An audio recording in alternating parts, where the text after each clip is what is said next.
Hello, everyone, and welcome to the new DCC Decoded. We've been away for a while, but we are back, new and improved. And who better to have as the very first guest on the first episode of the new DCC Decoded than the boss man himself, MRH publisher Joe Fugate. Joe, welcome to DCC Decoded. It's good to be here, and I'm thrilled to have DCC Decoded back. And as am I. Okay, great. And I love having you as one of our hosts. So thank you, Bob.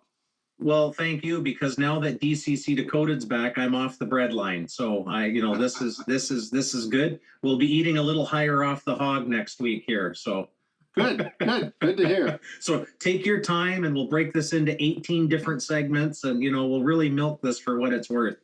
But Joe, what are we talking about today?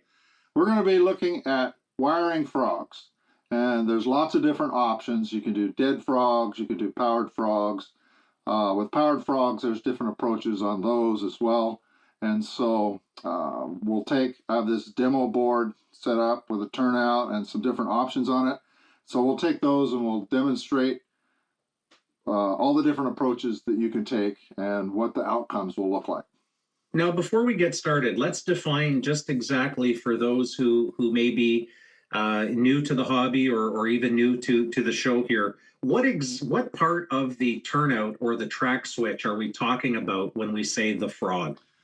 When we're talking about the different parts of a turnout, the frog is the part here where the tracks cross.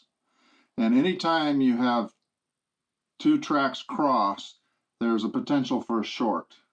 And so then you have to have some special wiring considerations. Either you cut gaps on each side of the area where the rails cross and make that piece of track dead, or you have some sort of mechanism where you power that dead piece of track where the rails cross.